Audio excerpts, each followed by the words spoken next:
Bhagavad Gita, chapter 9, verses 21 to the end. Etam bhukva svargalokam vishalam क्षीणे पुण्ये मर्त्यलोकं विशन्ति एवं त्रयी धर्ममनुप्रपन्नाः गतागतं कामकामा लभन्ते अनन्या चिन्तयन्तो मां ये जना पर्युपासते तेषां नित्याभियुक्तानां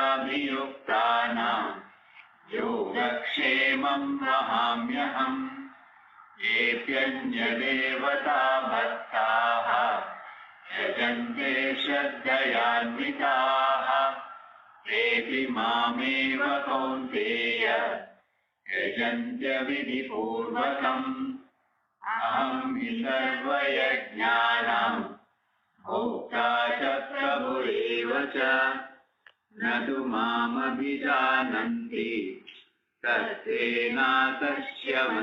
ते यान्ति देवव्रता देवान् पितॄन् यान्ति पितुव्रताः भूतानि यान्ति भूतेज्याः यान्ति मद्याजिनोऽपि माम् पत्रं पुष्पं फलं तोयम् यो मे भक्त्या प्रयच्छति तदहं भक्त्युपहृतम् अश्नामि प्रयतात्मनः यत्करोषि यदश्नासि यज्जुहोषि ददासि यत्तपस्यसि कौन्तेय तत्कुरुष्व मदर्पणम् शुभाशुभफलैरेवम् मोक्ष्यसे कर्मबन्धनैः सन्न्यासयोगयुक्तात्मा विमुक्तो मामुपैष्यसि समोऽहं सर्वभूतेषु न मे द्वेष्योऽस्ति न प्रियः ये भजन्ति तु मां भक्त्या मयि तेषु चाप्यहम् अपि चेत् सुदुराचारः भजते मामनन्यभाक् साधुरेव समन्तव्यः सम्यक् व्यवसितो हि सः क्षिप्तं भवति धर्मात्मा शश्वच्छान्तिं निगच्छति कौन्तेय प्रतिजानीहि न मे भक्तः प्रणश्यति मां हि पार्थव्यपाश्रित्य पापयोनयः धियो वैश्याः तथा शूद्राः ते यान्ति परां गतिम् किं पुनर्ब्राह्मणाः पुण्याः भक्ता राजश्रयस्तथा अनित्यमसुखं लोकम् इमं प्राप्य भजस्व माम् मन्मनामवभक्तः मद्याजी मां नमस्कुरु मामैवैष्यसि युक्तैवम् आत्मानं मत्परायणः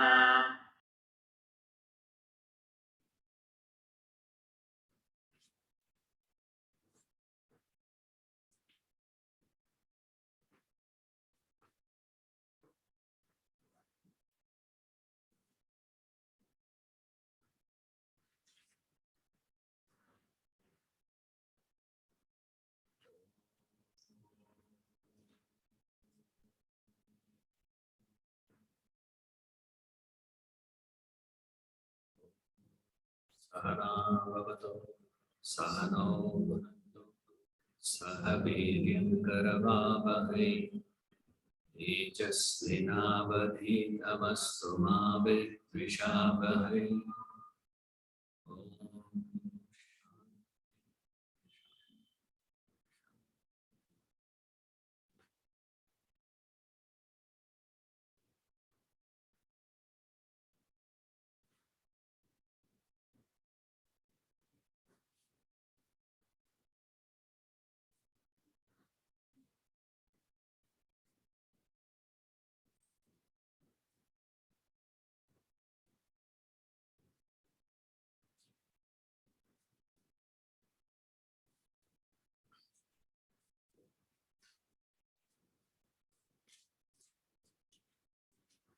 Question.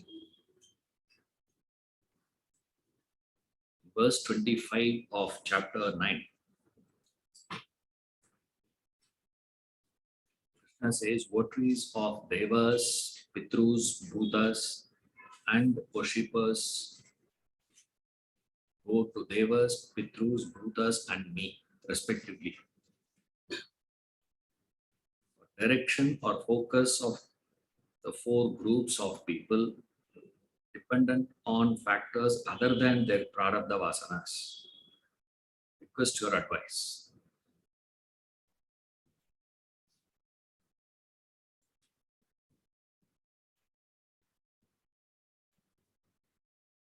There is no necessity to bring in prarabdha vasana in the context. Because for all practical purpose, prarabdha vasana doesn't exist in your life. Remember that. We discuss prarabdha vasana only in the context of man of realization. That's about it. Do not bring in prarabdha vasana in any other context unless the text is bringing it up. In the text, if it is there, you discuss it. If it is not there in the text, never bring in this word prarabdha vasanas. So what are the factors that influences? If you ask me, say it is your goal, your understanding, your effort, your thinking. So what is the factor that determines who worships the Deva? Devas are not coming and telling you worship me. Pitrus are not coming and telling you worship me. Nor the Bhutas are coming and telling you worship me. None of them are asking. Now you have an interest. You have a desire. Depending upon your desire, you pursue. It's as simple as that. Now in this, why do you have to bring in prarabdha vasanas? There's no necessity to bring in prarabdha. The one who is pursuing the devas, then we can interpret it in different ways. What is the meaning of devas? What is the meaning of pitrus? What's the meaning of bhutas? What's the meaning of me? That can be interpreted. But here the focus is not that interpretation of what is the meaning of Deva. The verse doesn't discuss that point. The verse is not discussing what are the bhutas. It says different people pursue different things. The same effort that you put in to pursue the other aspects, put in that same effort to pursue me, you get. That's all. And those who are pursuing that, they get that. Those who are pursuing me get me. It's a simple and straightforward statement. Right. Now, when you are dissecting it, do not bring in very abstract concepts. Remember that. Whenever you sit for thinking, reflection on what is he saying, never bring in any of these abstract ideas. Prarabdha vasana is an abstract idea. Illusion is an abstract idea. Suddenly don't bring in illusion here. Such abstractions, better to avoid, at least in the initial stages. When I say initial stages, this Janma.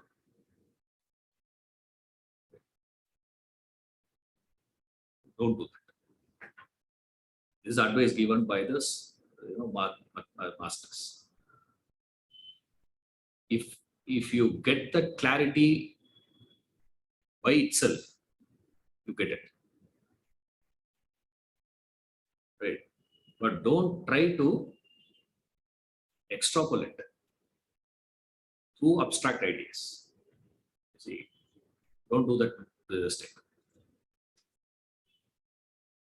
Here, prarabdha vasana is not required.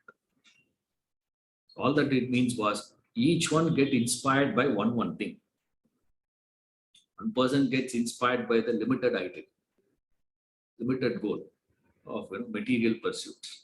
Another group of people get inspired by the idea of enjoyment. What are you supposed to do in life? Enjoy. That's all. Life is to enjoy. Wherever enjoyment, I will go. That's it. Simple.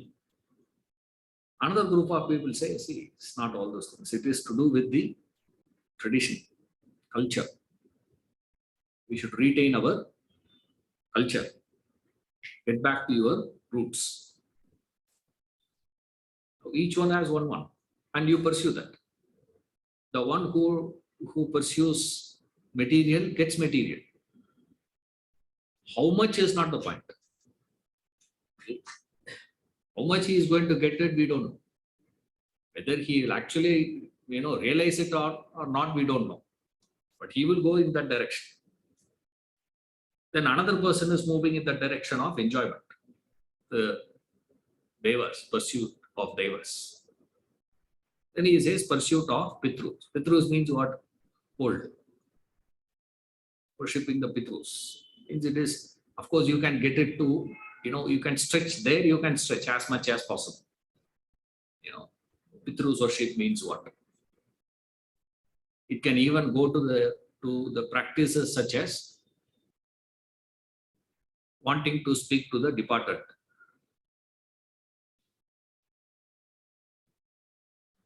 What is the password? A fellow has had opened an account, so a lot of money is there in Swiss bank. Password is not mentioned. So what to do now? So you go to this person, he says, don't worry, I will call him. Your grandfather will come and give you that password. You give the password. Then you will pursue that. See? And you do it with sincerity. That's the beauty here. It's not a casual one. You sincerely pursue it.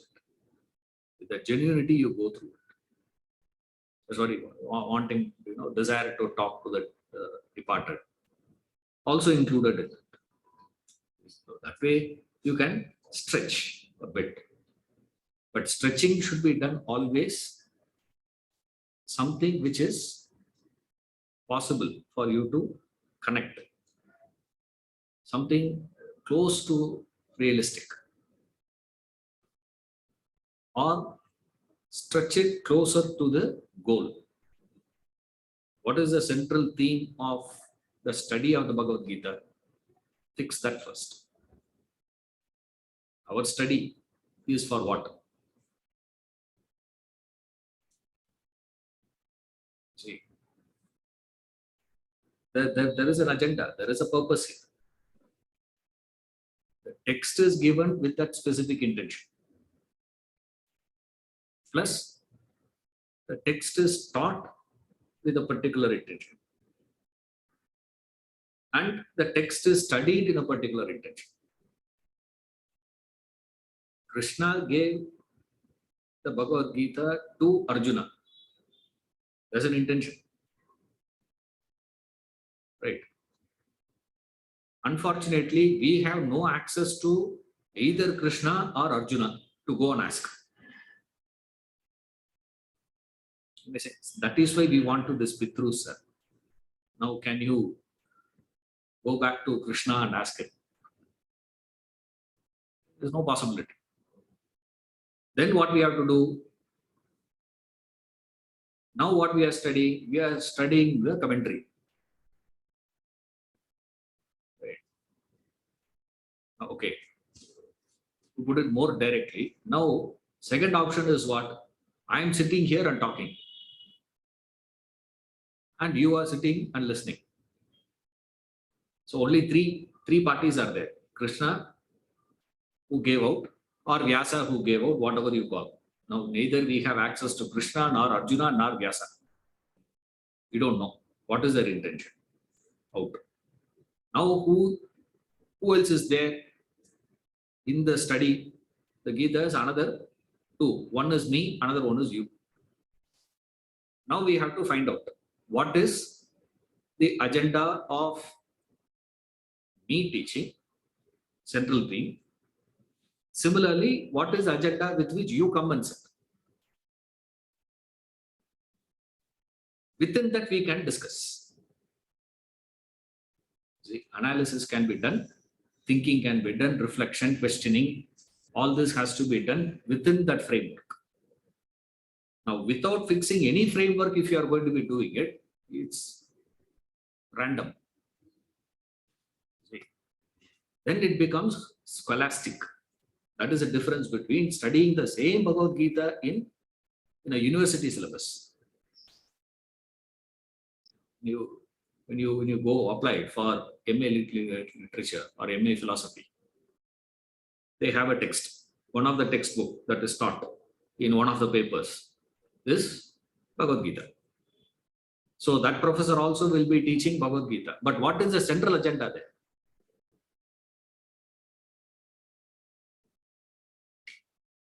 MA literature, passing the exam. That is the central theme there. They are not interested other than that. But the student may have a different intention. That is possible. Like one boy was attending my class. It's coming for about 2.5 years. All the classes. All classes he was attending. Asking for what you are coming. He said, I'm preparing for IAS. I have taken philosophy. So I am coming to your class.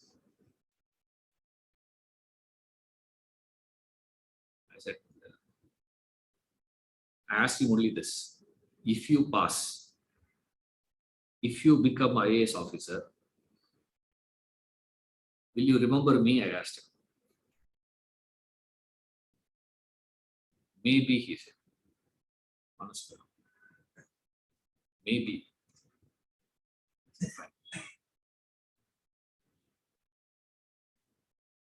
Now, I am not coaching, I am not teaching Bhagavad Gita class for people who have taken philosophy in that electives, they have one.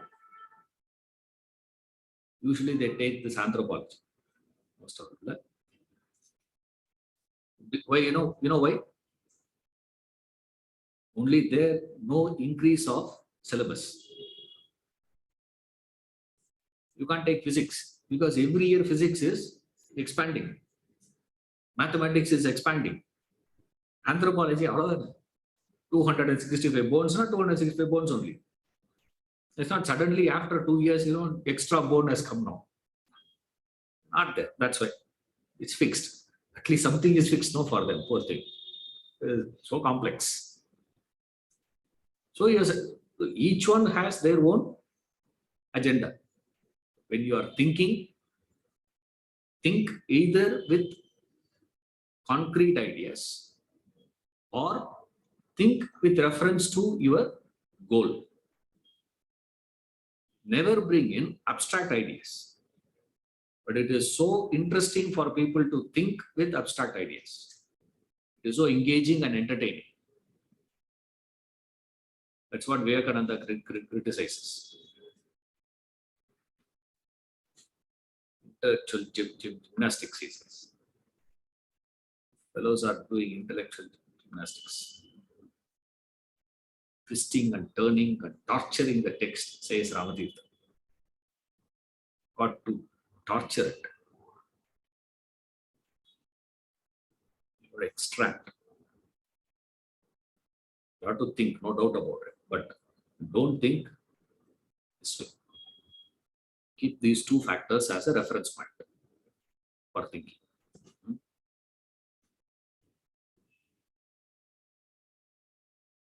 Verse 26.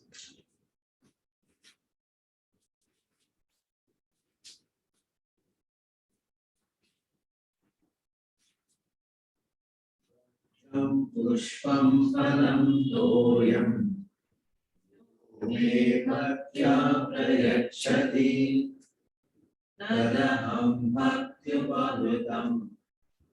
asnami prayatmanaha Pushpam phalam toyam Yo me bhaktya prayachati tadaham bhaktyupavritam Vaishnami prayatatmanaha. Whosoever with devotion offers me a leaf, a flower, a fruit, water, that devout offering of the striving self I accept.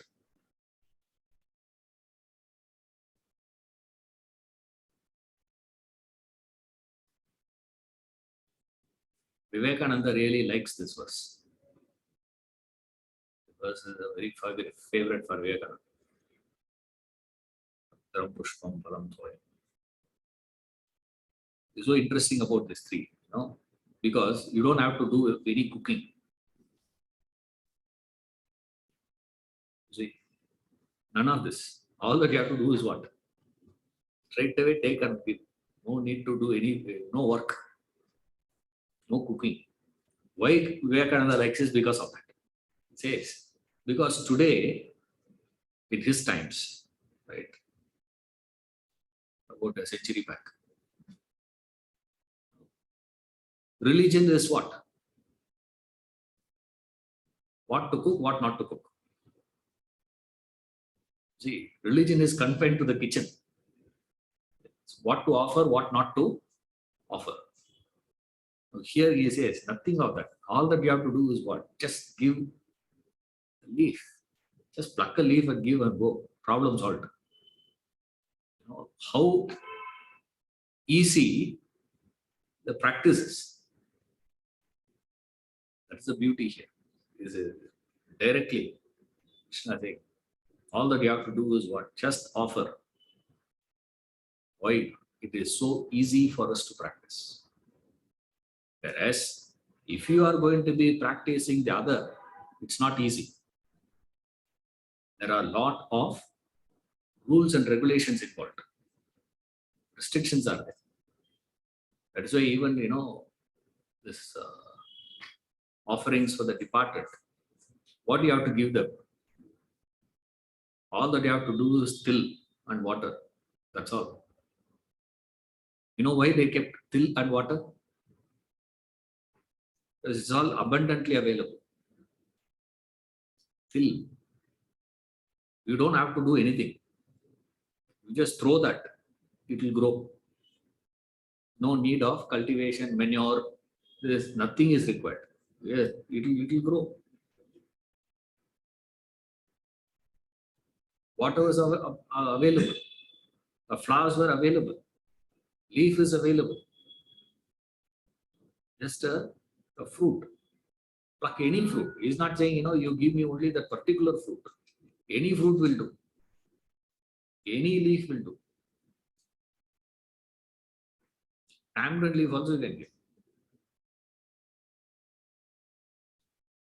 No God is going to say no, because he is not specifying which leaf.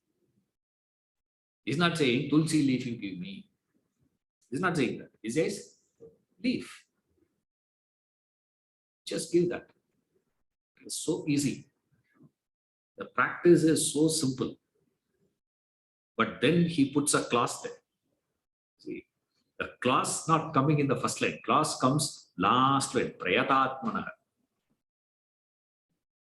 Not by anyone and everyone. Not one, please. Then who has to do that? I accept it. From whom? From the striving self. Prayatatmana means the striving one. The one who is striving. He's striving for what? Striving. For what he is striving? That is the point. The essential point is there has to be effort, because one popular idea we have, very, very popular idea we have in this country, one of the most misunderstood concept. There are, of course, every concept is misunderstood. That way. Renunciation we misunderstand. Self we misunderstand. Because it's all given in poetic languages. That's why. It's because of poetry. Because Atma, you say, the word Atma means ghost also, you know. It means ghost. Don't go that side. Atma na Sutino. Very popular idea. They'll be, moving around. So be careful. There it is not referring to the Supreme Self. The Atma means ghost, Atma means Supreme Self also. That is where we need someone to decode and tell us. In this context, Atma means this. Everyone can't understand. So here, you say Prayatatmana means he is striving. Striving for what?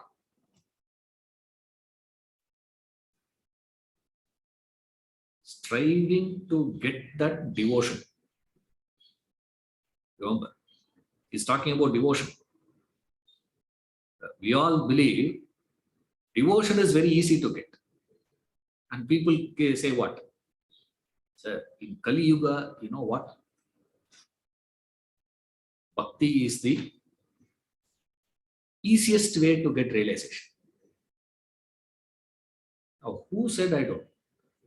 What basis you come to conclusion? It's easy.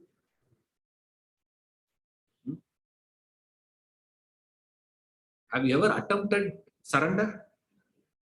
The one who has attempted to surrender only knows how complex surrender is, devotion is.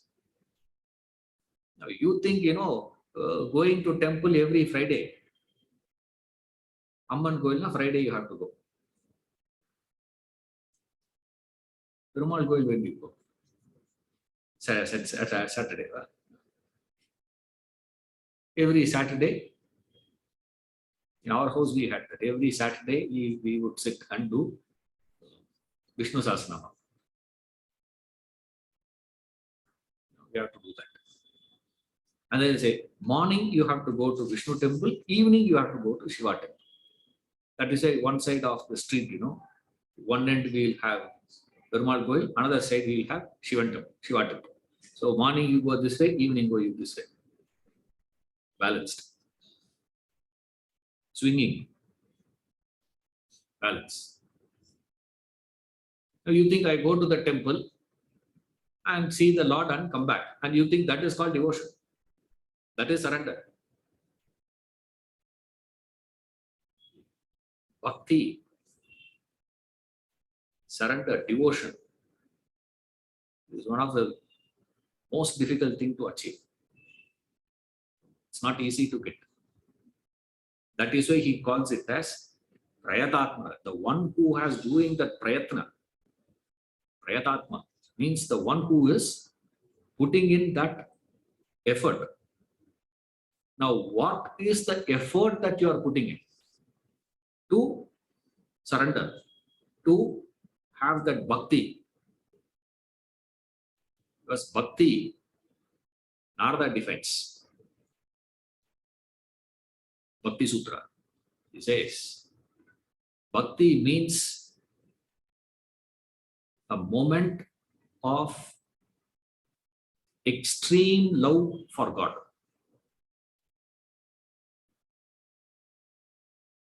That extreme love that you experience with God is called bhakti. Now, we don't even understand ordinary love.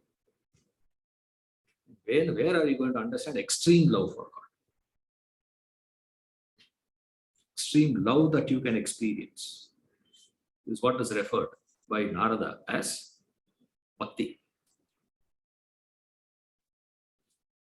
Now, in bhakti, what is that?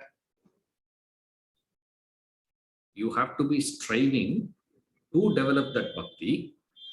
In that process of that striving, part of it is what? Offering. That devout offering of the striving self. Now, what is this offering? Offering means what?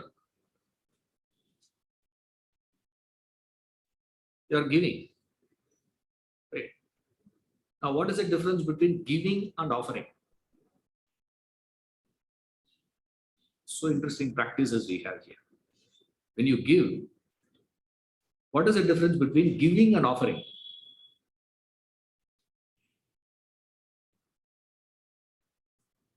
A beggar comes, you give him, correct? Whatever money you give, doesn't matter. 100 rupees you give, let's say.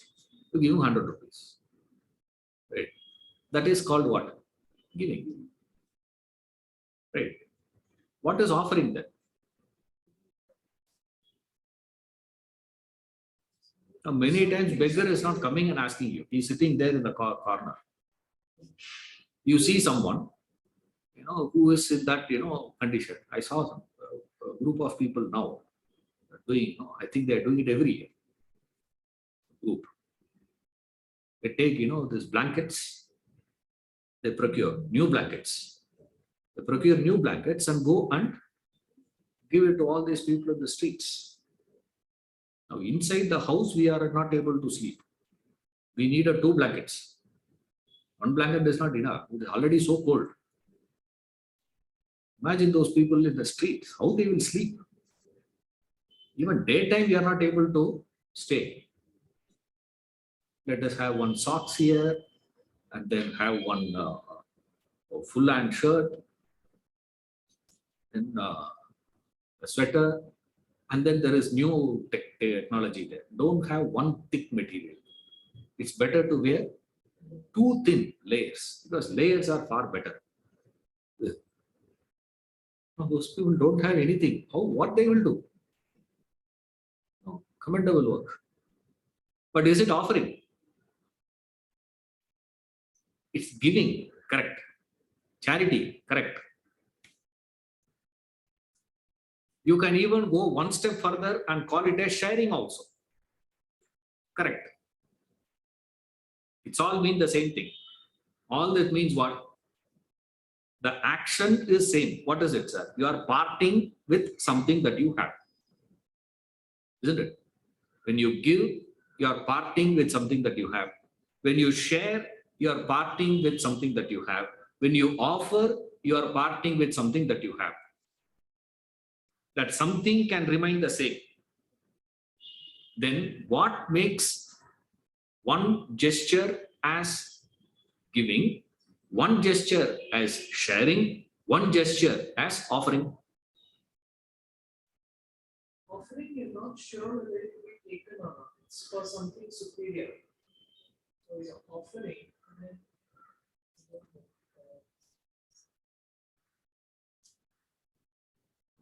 Thank God our offerings are not accepted.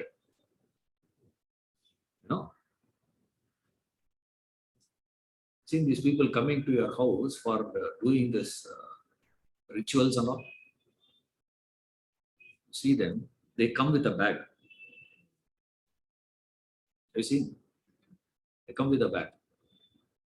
And when they go back, they'll put everything, whatever you are giving, they'll put everything in the bag and take it with them. Imagine God were to be taking like that. Huh? Imagine Ganesh Chaturthi, you make 108 modakas you keep. And he says, for me, yes, sir. Takes the whole lot and goes away, let's say. 108 is what for him? No, nothing. Right? Even 1008 is nothing for him. And how long it takes for you to prepare that? Modaka, you should try. Only then you will know how complex it is to make that. Not easy, eh? Not easy. It looks so simple dish actually, but from the quality of the jaggery to the consistency and to the quality of the coconut and the way you are able to make that covering, the timing of it, everything matters. Complex work. So much you put in effort. Thank God Ganesha is not eating. Rama that way is okay. Majjige only you keep. So even if he takes, he'll say it's okay, take it. Not much of effort. Poor fellow. Rama Navami, what do you keep? Nirmur, no? Majjige then you keep. Majjige, correct? What else you keep for Rama? Ganesha is a complicated. So much. Thank God is not taking. That's why every year they are keeping. Offering, what is it that makes that parting offering?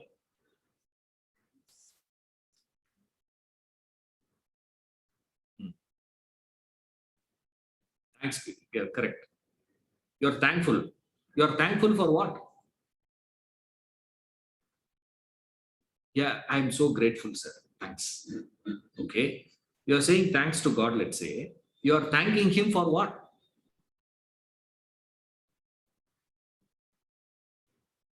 Thank God. I got a contract. Thank God. All the stocks crashed. Fortunately, the stocks that I had purchased did not crash. Thank God. It's also thanking, no? Yeah. You call that as prayatatmana. If you say grateful, I'm thankful. You're thankful for what?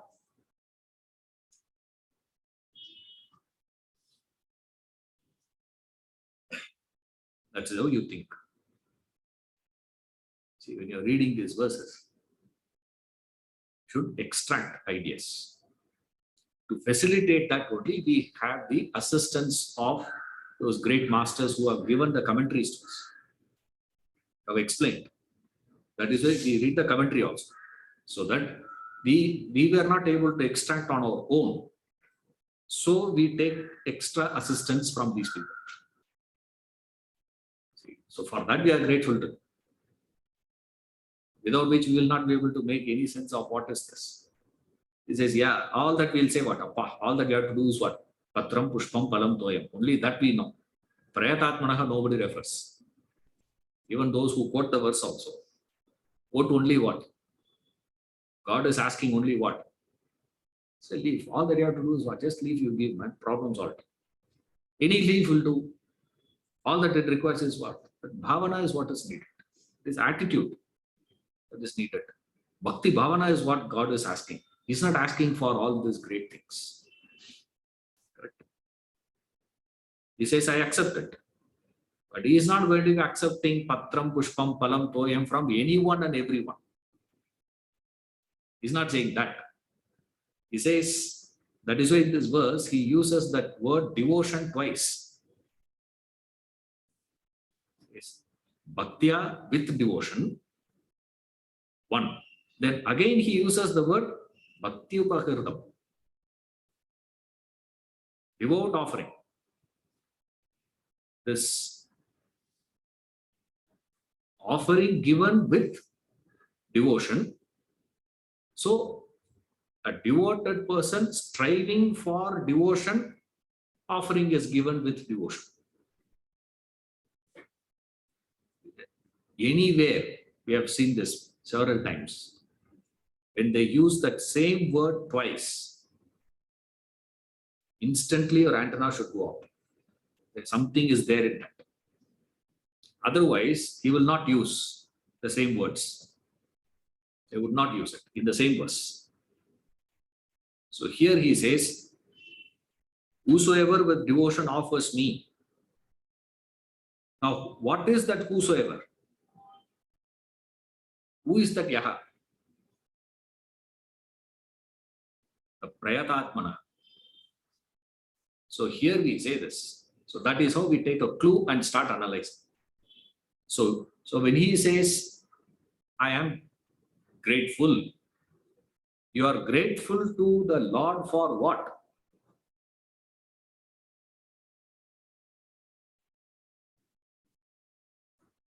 For giving me this opportunity to pursue the self. For that you should be grateful. One. Two, you are grateful. Another aspect of gratitude. You offering. Your parting becomes offering only when it is coupled with this understanding. I'm grateful for what? I am giving it. Offering is given always to whom?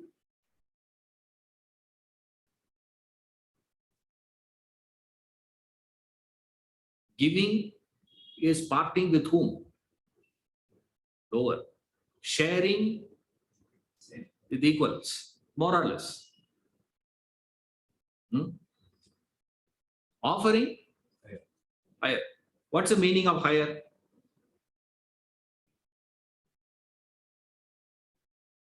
Independent of me. Correct. He is independent of me. My giving is not going to make any difference to him. Maybe there is a good possibility me giving is a nuisance to him. The quality of modakas that Parvati could make and give it to Ganesha is no way comparison to what I make here and give him. What he can get in his house to what I am offering here, what I am giving here. And I am expecting him to come here and take it. What is the meaning in that? The beauty is he comes and takes it also. That is what the verses say. It says that devout offering. I am grateful for the fact that the one who is superior to me is acknowledging, is accepting what I have offered. The devout offering. In that, what is he accepting? Is he accepting the object? Is Ganesha accepting the modaka or my devotion?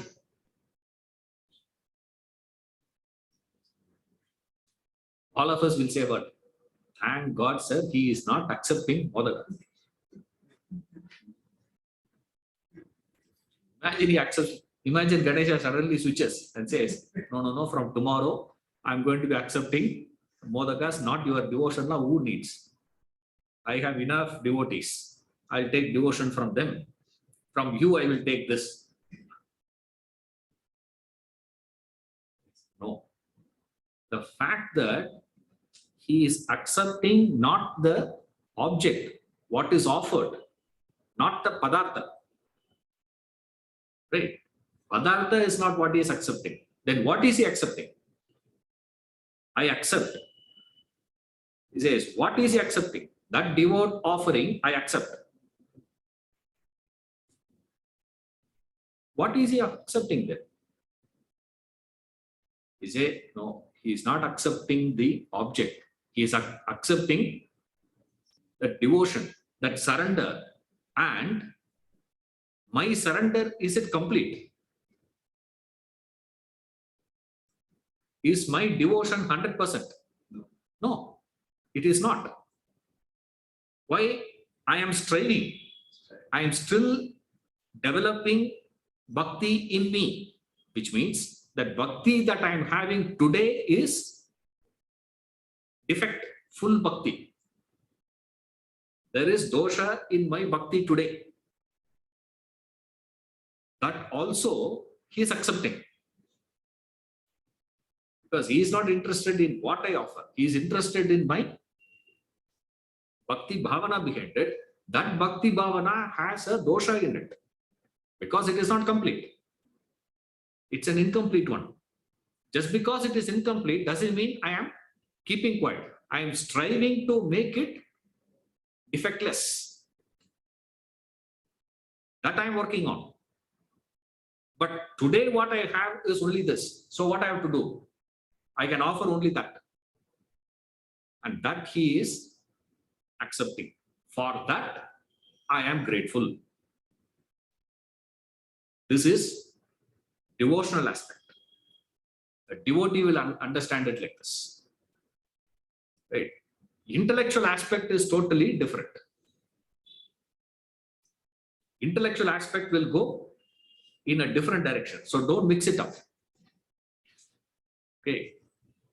Every verse such as this needs to be interpreted from two angles. One, devotional aspect. Another one is intellectual aspect. It is coupled. It is mix of those two things. So devotional person says what? My bhakti that I am having today is having its own flaws. Right? I have not surrendered to you completely. My surrender is partial. I recognize that partial surrender of mine. But at the same time, I am attempting, I am doing something to make it. What is it that I am doing?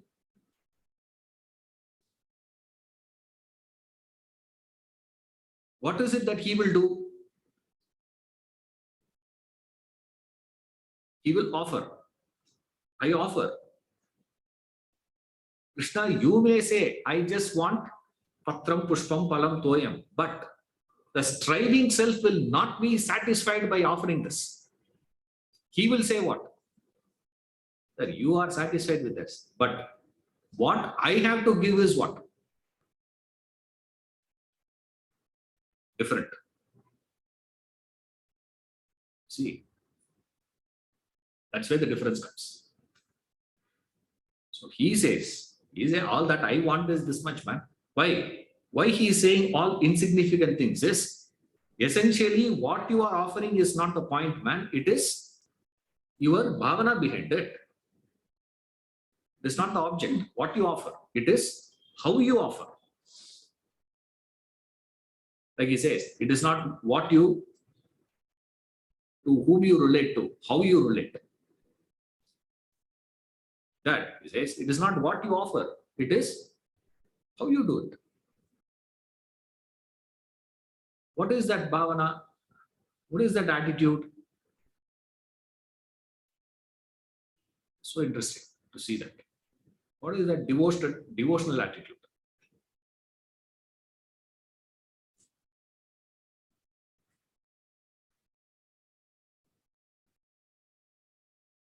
Years back, I was speaking to, academy, having a conversation. It's a big conversation I was having, a long conversation. Almost, sort of, discussions leading into debate, almost, concluding with argument. Right? Was going, and suddenly Swamiji took the call. He took the call, said, "Dad, till such time I was sitting in the chair and having a conversation. What is this going on?" Suddenly I stood up. The fellow sitting there, my cousin was there. "Hey, what happened to you? Suddenly you started standing, suddenly your tone changed, suddenly what has happened?" Whether I am sitting and talking to Swamiji or I am standing and talking to Swamiji, will he know? Logically speaking, if you rationally analyze, what difference is it going to make? Whether I sit and talk or I stand and talk. Will he know that? At least if he is there in front of me, there's a meaning. He's standing. Right? This is called respect. I'm not calling this as devotion, please. Don't take it as devotion. Right? This is the baby steps towards devotion, surrender. This is a baby step. Now don't take this itself. This is a mark of respect. That is why we have in our culture, the schools. We have, when the teacher walks in, the whole class will stand up and say, "Good morning, miss," and sit down. And then she says, "Sit down." Then everybody sits down. For what you have to do it? He is coming, he is going to take a class. Now, what is this practice? This is a mark of respect. You respect someone who you acknowledge as higher than you. Now we have seen already he has established what is the position of God. Para prakriti, apara prakriti analysis and all is over.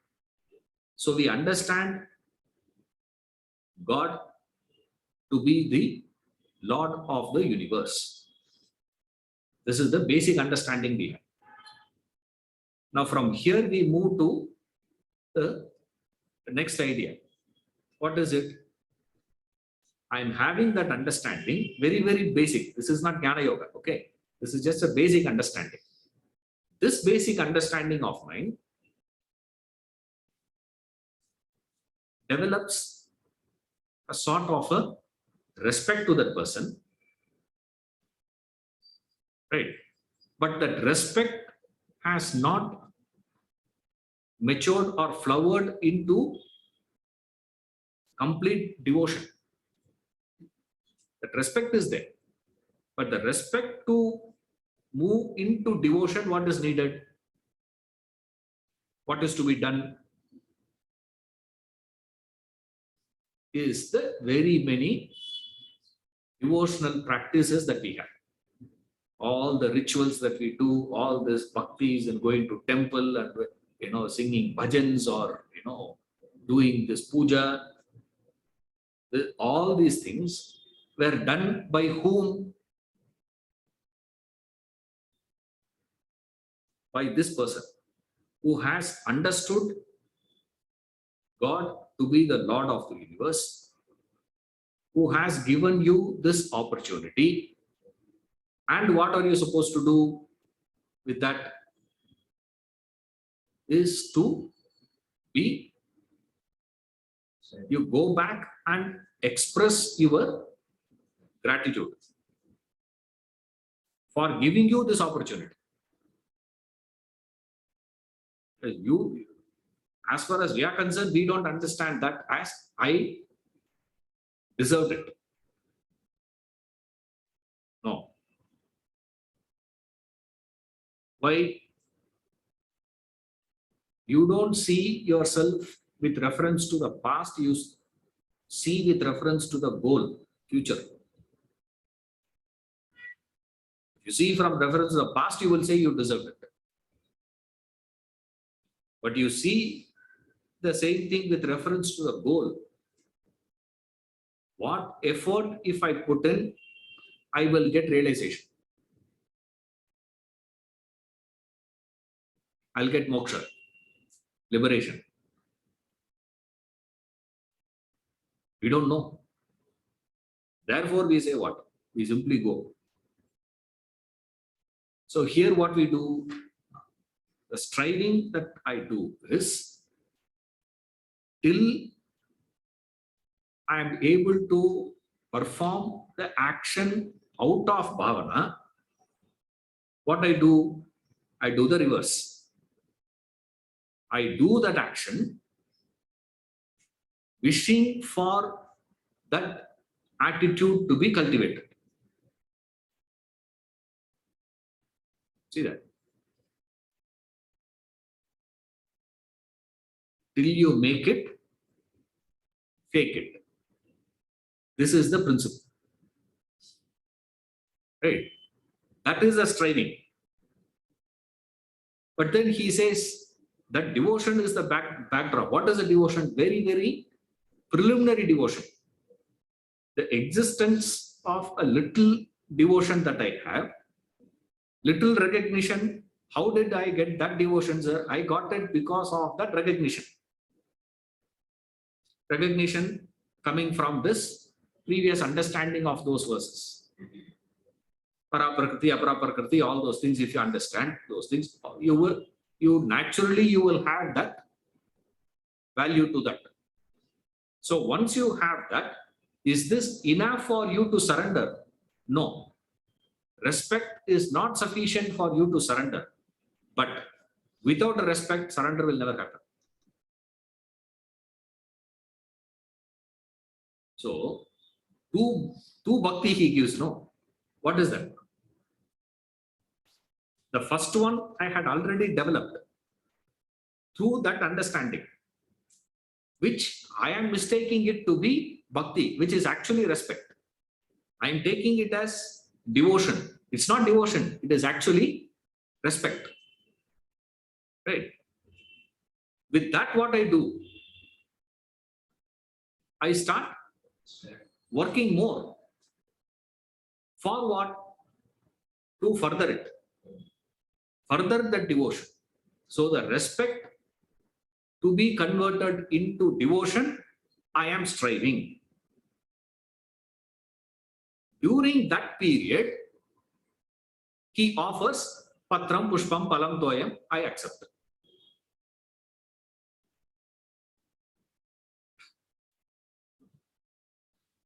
Next verse, sir, we'll say.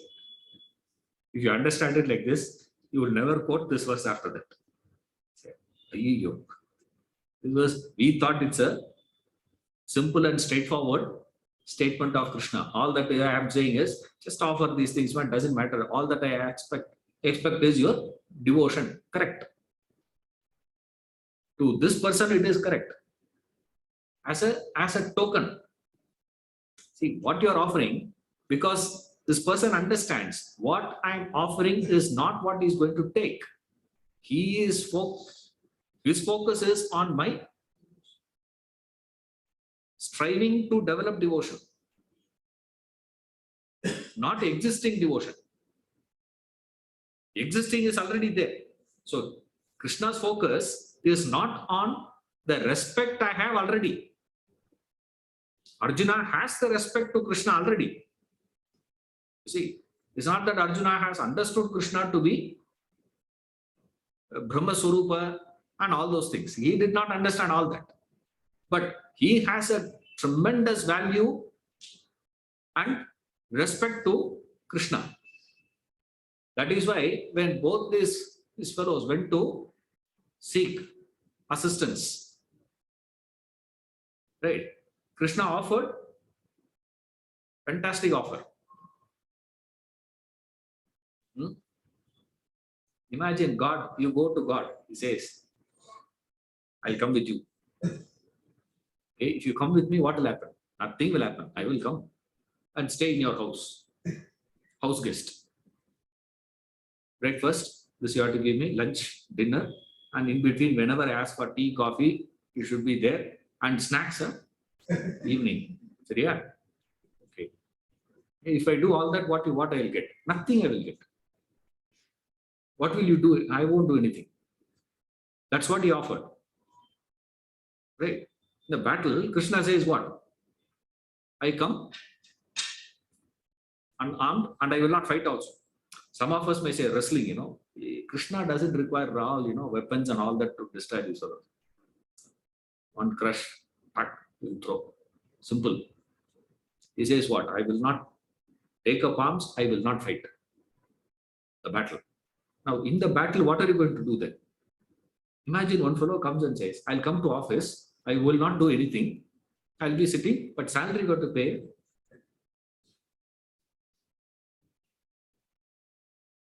Will you give the offer?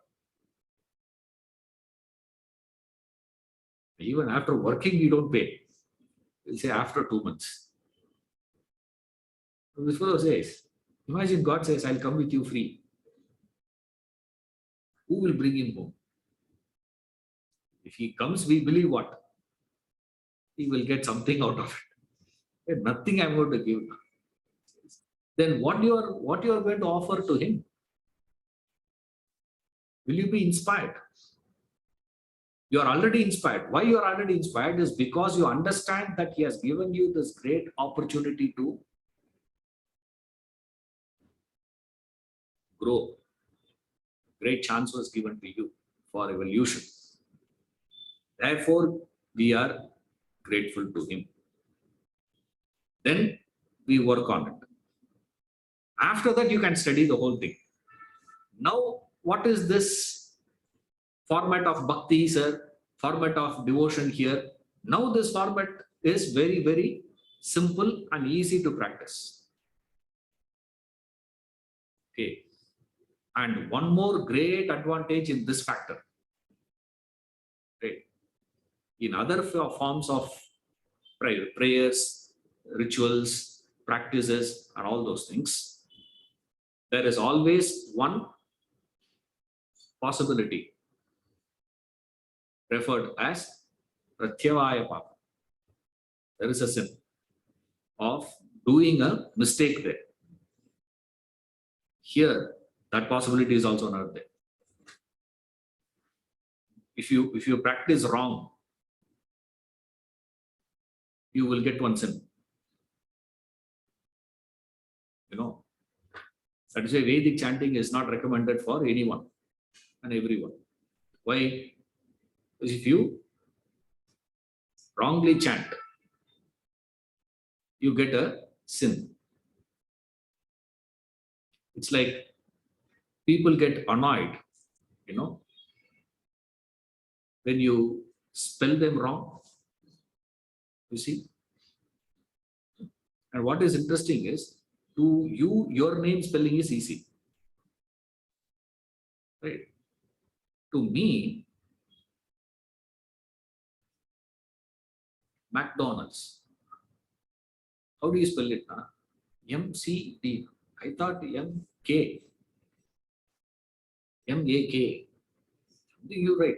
And in between, our fellows also have this nameologies. Have recommended them to add few more, you know, alphabets in between and silence. See, then why you put it there? Silence. Because it needs to be in single digit. Total number of alphabets should be single digit. If you are a man, a woman, it should be double digit. You know, now I'm just saying, please, I don't know. Don't go out and say, so you're spelling letters, sir, my name has, now what to do? Add one more letter. Which alphabet to add? I tell people, best is to add Z. Right? No one will know how to pronounce it. How many alphabets you add? Mispronunciation annoys people. Right? But with him, that problem is also not there. Why? You call him by any name, he will be there. That is why Sahasranama for this book. Sahasranama because Bhishma. Right, poor fellow. He couldn't think of more than 1,000. Right. Imagine if that were to be asked to Vyasa. Huh? How many names Vyasa would have given out? And you go and ask Narada. How many names? He will give total list, he will take.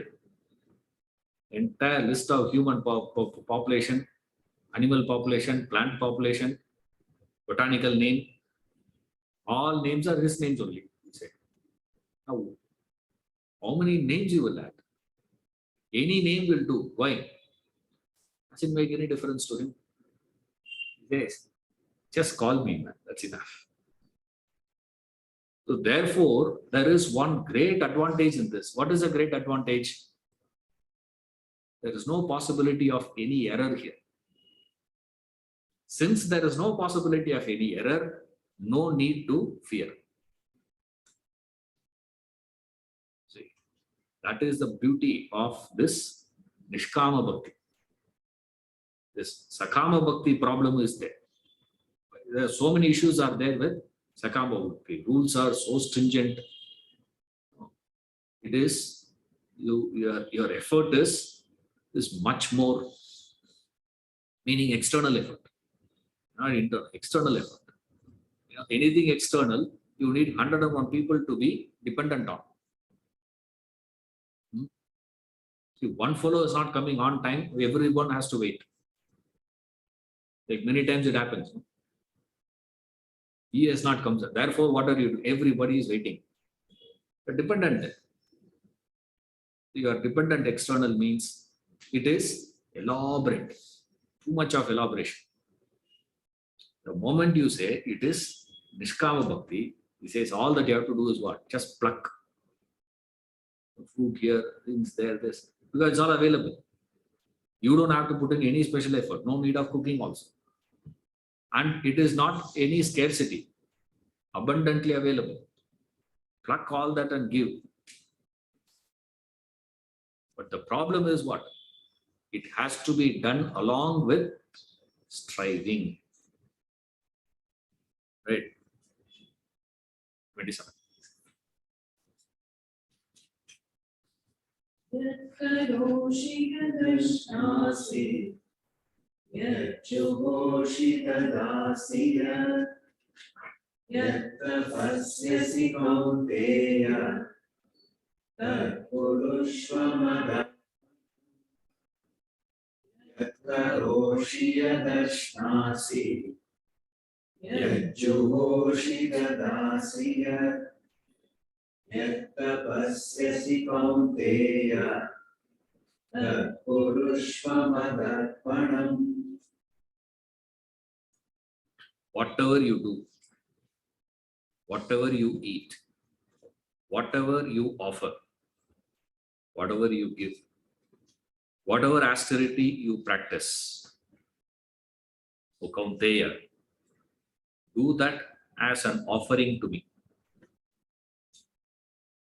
Whatever you do, Yatkaroshi, whatever you eat, Yat Ashnasi, whatever you eat, whatever you offer, Yat Juhoshi, whatever you give, Dadasi.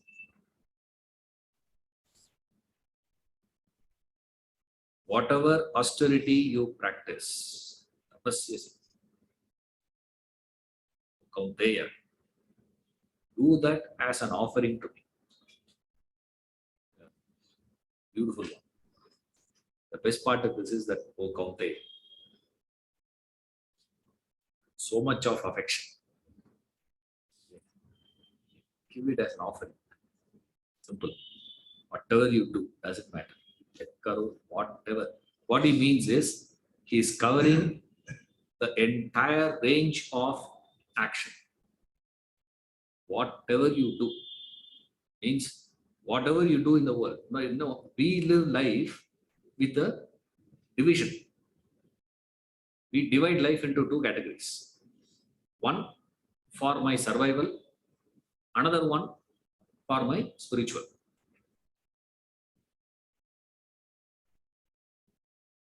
Monday to Saturday,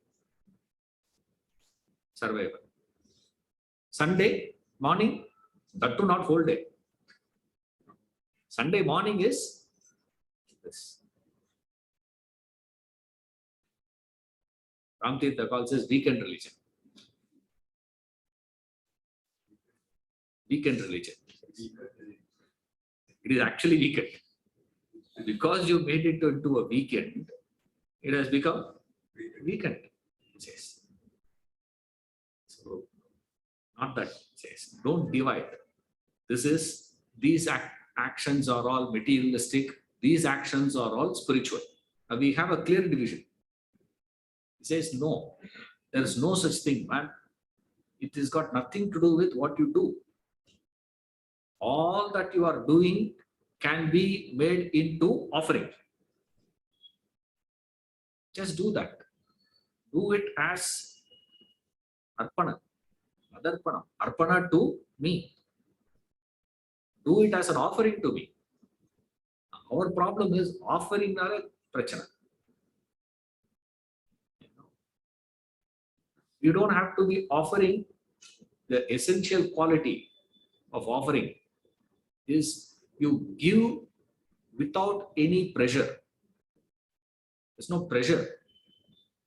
See, otherwise terms are all fixed. The beginning itself, we fix the terms. You want to study in this college, this is the fee you got to pay. For this course, this fee.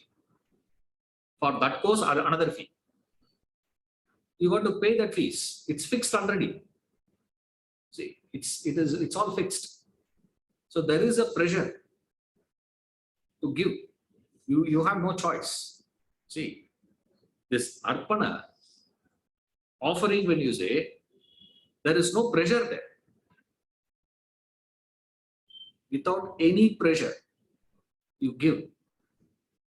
That is called offering. That is why in our tradition, we say, when you offer, very interesting. To the person to whom you give, you prostrate. You know that? You prostrate. That also, if you see carefully, very orthodox people, if you go, you take, leave it. You see that? He will not take it in their hands. It's not taken in the hand. Imagine you are giving to a beggar. Beggar says, keep it there, I will take it. What you will do? Will you do prostration to a beggar and then give? We go to orphanage. Our birthday, we are going to orphanage. Go, doesn't matter. But you will not go there and ask all those people to stand and do pranams to them. Please accept the laddu that I have brought. You expect what actually?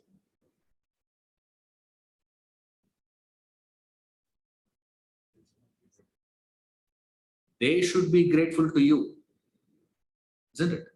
They should say, thank you.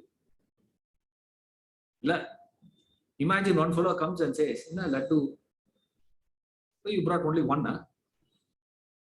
Should have brought. From where you got this? I got it from this. No. From Kesidas you should have got.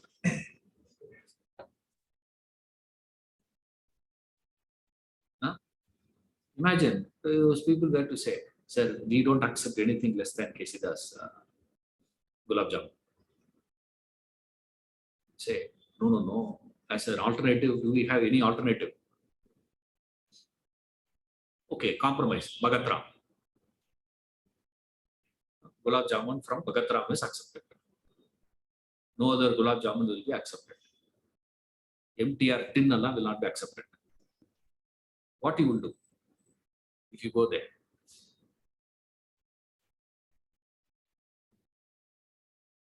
The arrogance. See, you call those people as arrogant, isn't it? So interesting. You give 2 rupees to a beggar, says, no sir, minimum 5 rupees. What do you think of that beggar? Huh? You get irritated actually. See, offering, what you do in offering, first aspect of offering, you do pranams, number 1. Another aspect of offering is what? You don't give it in their hands. You leave it. They will not take. You see, next time when you do any rituals in the house, finally when you give the akshina to them, right? They'll say, leave it. Keep it down. They will take after that. They will not take it from your hands. It's not acceptable. Now we think it is disrespectful. Many times people take it as disrespectful. No, I'm giving it to you. Clearly, what do you mean by keep it down? Offering. You prostrate and offer. You don't give them.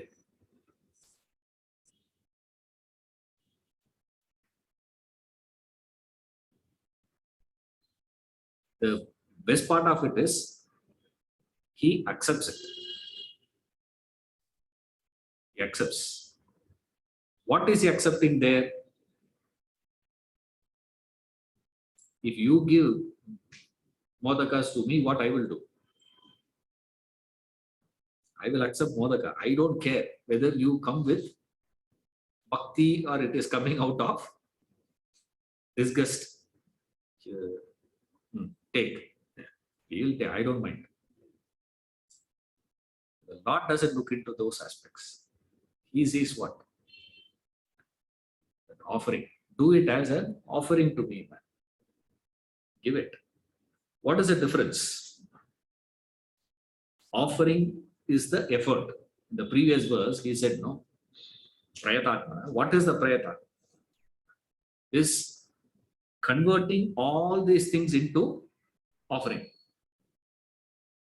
How in charity, there is first you claim the possessiveness and then part.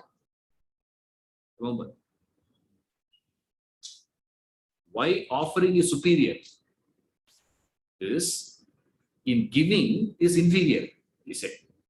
In giving, what is the difference? In giving, there is the claim first. I have to possess it and then part. Once I possess it, then I decide how much to be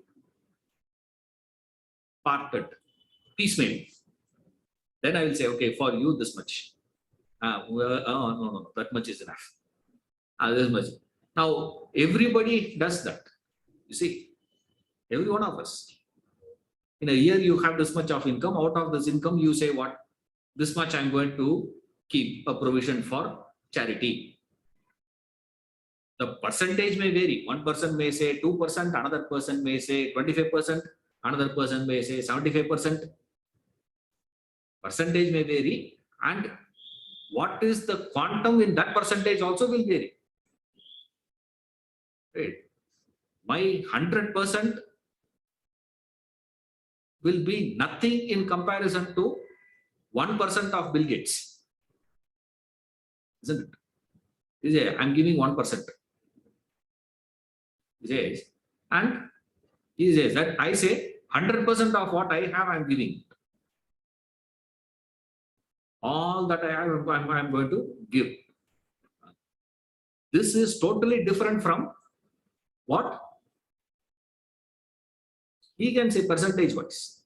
But to do all this, what is the essential quality there is essentially I have to have the belief it is mine. That mineness needs to be claimed first.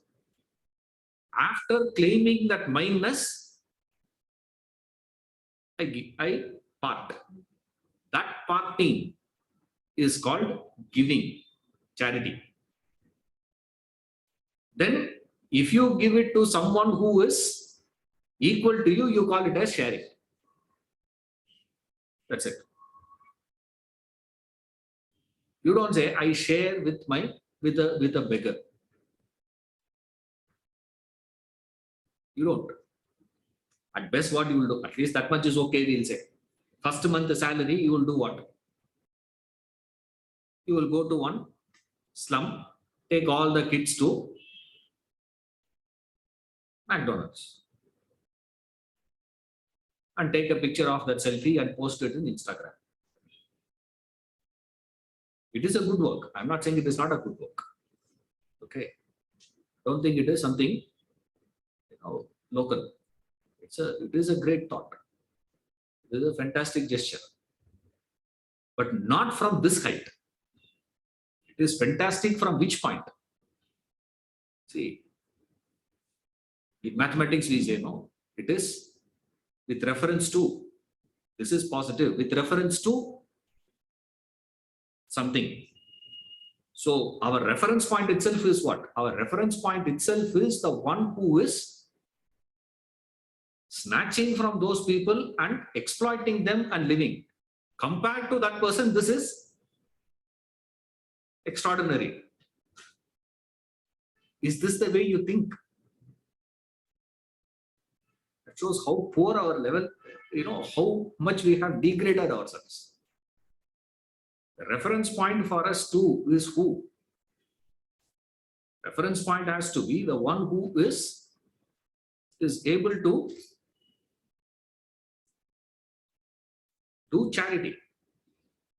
What is beyond charity, what is beyond giving is offering.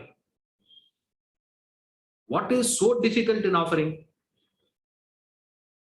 You see, because Prayatatmanaha in the previous verse, when he says all that you have to do is what? Pluck out a leaf and give. What is the big deal in that? Because anyway, it is not yours. Anyway, the flower is not yours. Anyway, that water is not yours. That's what people do. You go to this Ganges, people take bath. They take water from the Ganges itself and pour it. Is there any meaning in that? But it has a tremendous significance. Where only when you are able to give something, that is why we keep adding this sentence to every mantra. Idannamama. Idannamama, idannamama. This is not mine, this is not mine, this is not mine, this is not mine. By going on repeating this idea, this is not mine, this is not mine, this is not mine, and then giving it. Not that simply saying, eating popcorn. This is not mine, this is not mine, this is not mine. Giving it and say, not mine. Not consuming. All of us will take, now we have said, all that you have to do is what? Keep repeating, this is not mine. This is not mine. That's all I have to do, no? Correct. Every time I eat, I'm going to say, this is not mine. Mark, even then it will work. Even then it works. But it works to the best when you giving. When you part with this understanding, it becomes offering. So don't claim this as yours and then give.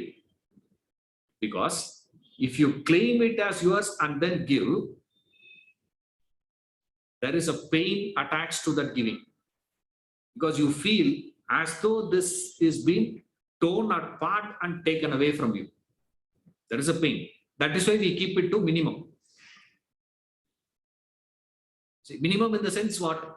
Minimum in the sense, my giving should not come and disturb my lifestyle.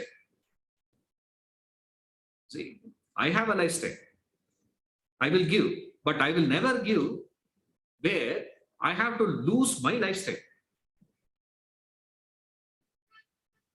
Bill Gates will never give to such an extent where he has to come by local train only. He will not have money for him to travel by flight. Private jet not possible. Even he has to travel. He has to live. He has to stay in a hotel where he can stay. Sir, I don't have money with me for me to stay in a 5-star hotel. I can stay only in Oyo. Budget hotel, Oyo. Only Oyo I can stay. That also, so much of difficulty, not easy for me to. This he will never do. See? But in terms of volume, if you take correct, it will appear. Wow, man, it's so much of. Why? Because remember, in charity, always this problem is there. You feel it is getting snatched away from you and that pains you. Therefore, what we will do, you will give only to an extent where it will not come and disturb your lifestyle. Possessiveness. That is why he says, striving for what? Striving to drop that possessiveness with reference to all that I have acquired. For that, I am giving. Then he says, whatever you do, Whatever you eat. Now, then you can go into interpretations. See, I'm not getting into the interpretation of what is the meaning of that. That I will do in the next class.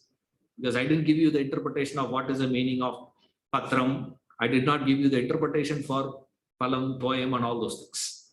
That I'll give in the next class. See, today, what you have to understand is the central idea. Central theme here is this: whatever tapas you do, means whatever tapas means what?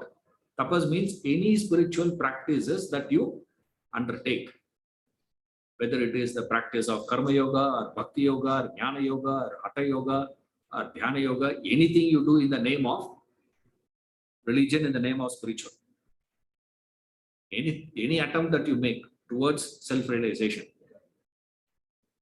tapas. You see, that is the effort. What is effort? Sir, when you do not know who you are, when you have forgotten who you are, what is your primary obligation? First job of yours has to be what? To know who you are. Your primary job should be to know who am I. That effort that you are putting in to understand that who am I is what he is referring as tapas. Tapas means thinking, remember. Tapas doesn't mean going to the forest and standing on one leg. Tapas means alochana, thinking, reflection is what is the meaning of the word tapas. The one who is thinking, you are thinking about what? You are reflecting, you are reasoning, you are analyzing of what? To know who am I. It has to be done. If you are not able to do this, then what you do? If I'm not able to offer it to know who am I, if I'm not able to offer it to the quality of realization, the goal of realization, liberation, moksha, whatever you call it, if I am not able to do that, then what you do?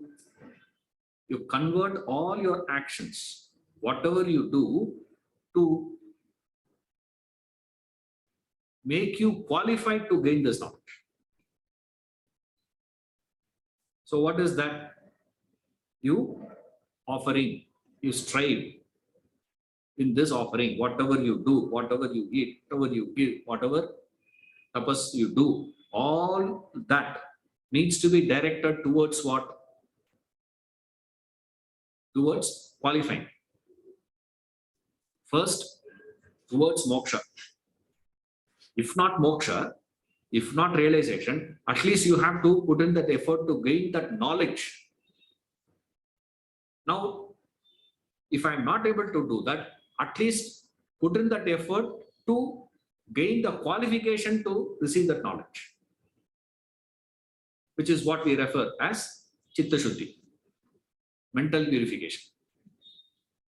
Let me be a better person. Say no.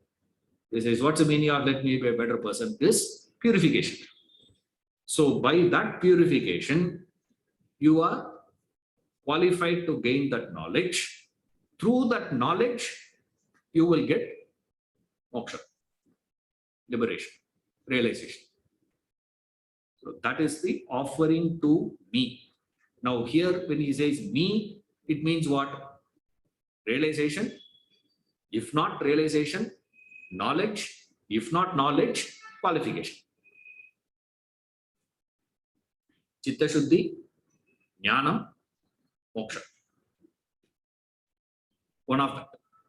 So depending on your position, you fix it. Let me strive for purification. Nothing wrong in that. Right? That we have seen already. Yogi, sannyasi, jnani. We have seen that already. Right? Now he is referring that you need to make a connection to that. Understand? Okay. Now if I cannot do this, do this. You cannot do this, do this. This is the way you work on. your ability to sacrifice that mindness to be offered in whatever you do. Doesn't matter what you do. You don't care what you don't care what you eat. Whatever you offer, whatever you give, whatever austerity you practice, it's all the same thing. That this, whatever you offer in the sense, whatever, action that you have done as a great gesture. So an action gives you, offer, or whatever you offer. When he says, what he means is, whatever action that has given you a sense of satisfaction, right? You are so proud about it. What is so proud about it?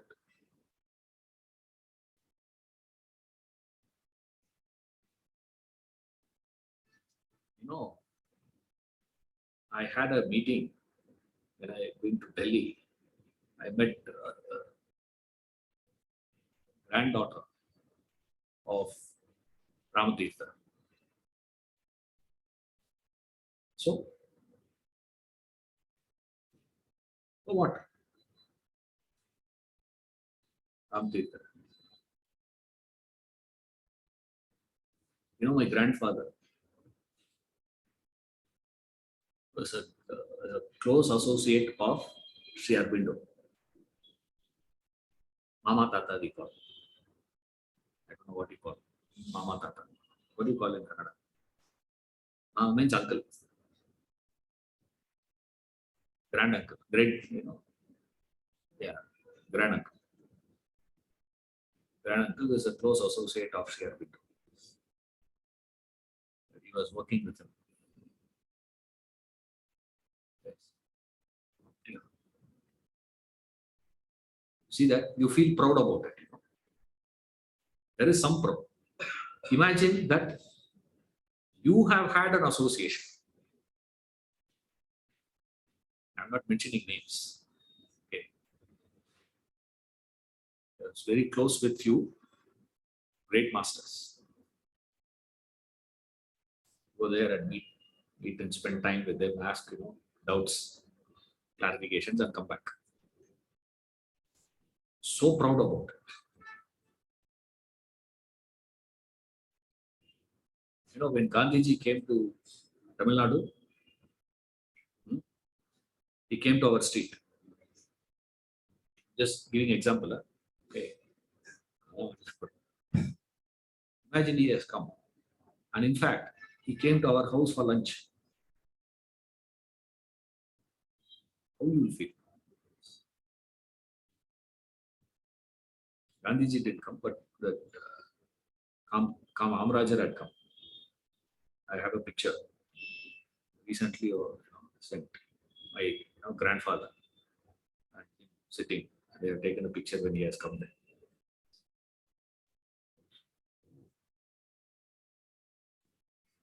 And I was there in the picture. What? 2 months. 2 months old. You're just holding you. That's me.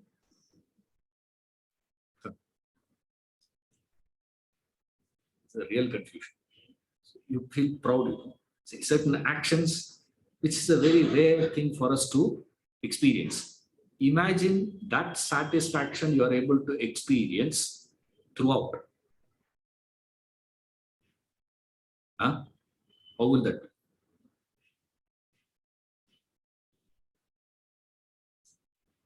That is the offering.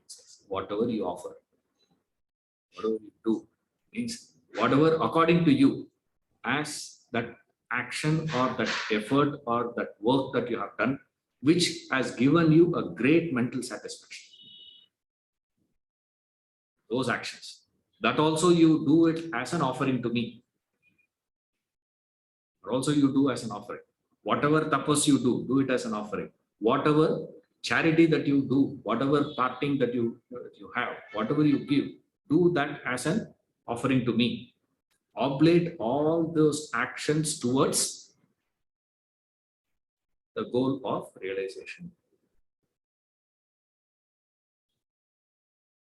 See the next.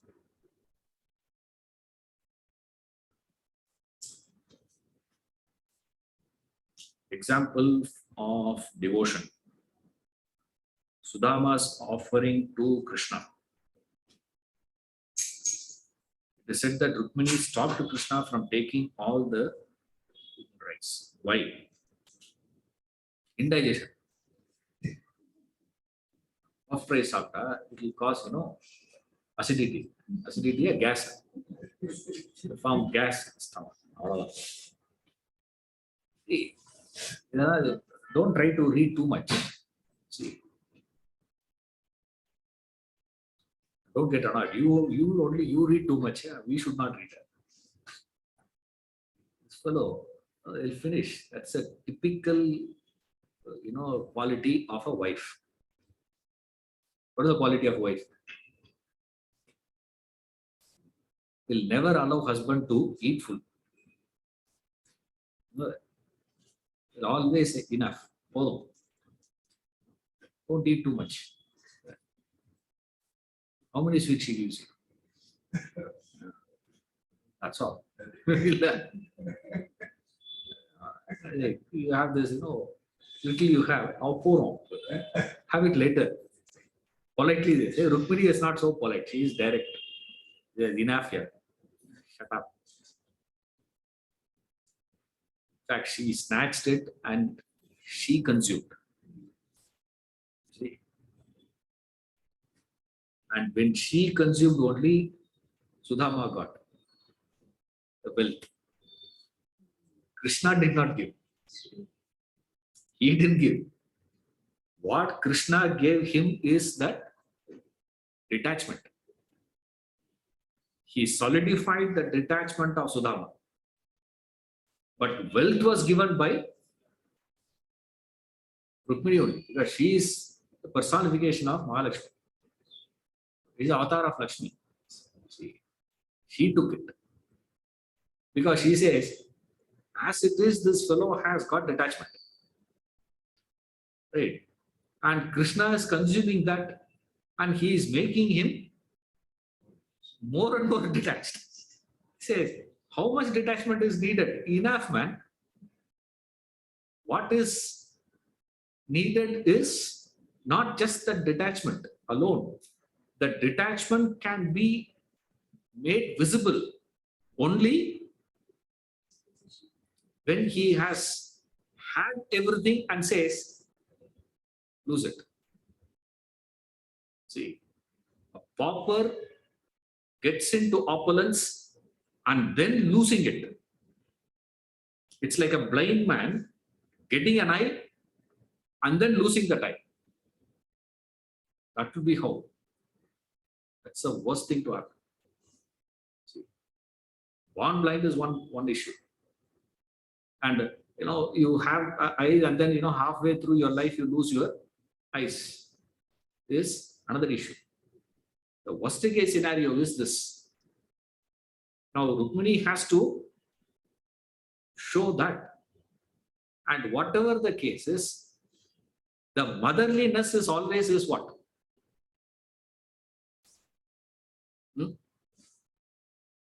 Ramana's mother, she came, right? Even when she was a mother for Ramana Maharshi, knowing that Ramana is his sense of detachment is even a blindest can recognize.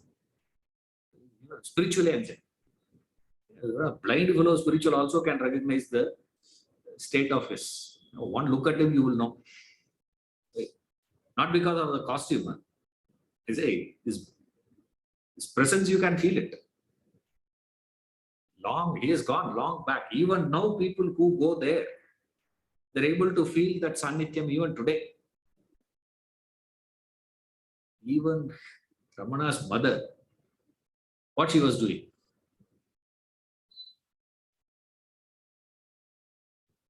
Katrika Puriyal pidikum avukku. Keep it. His mother.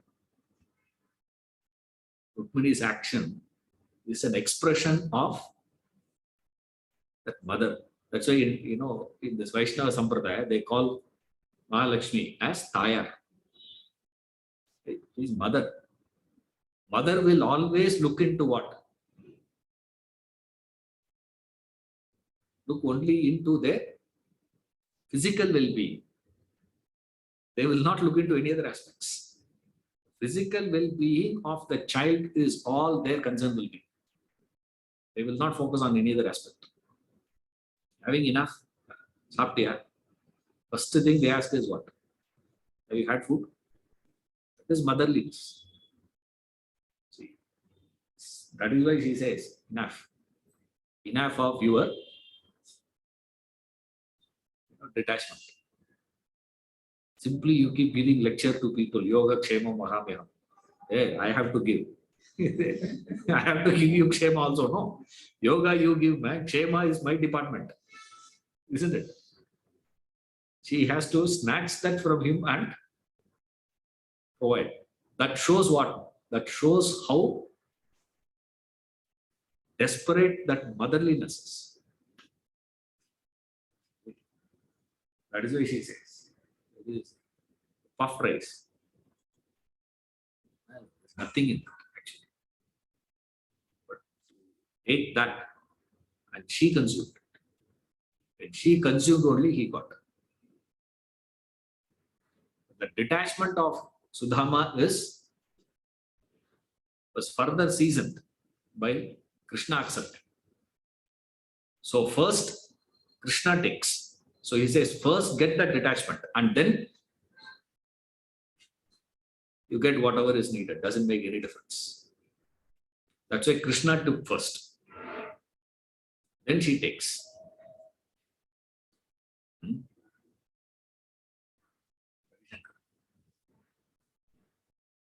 See you next time.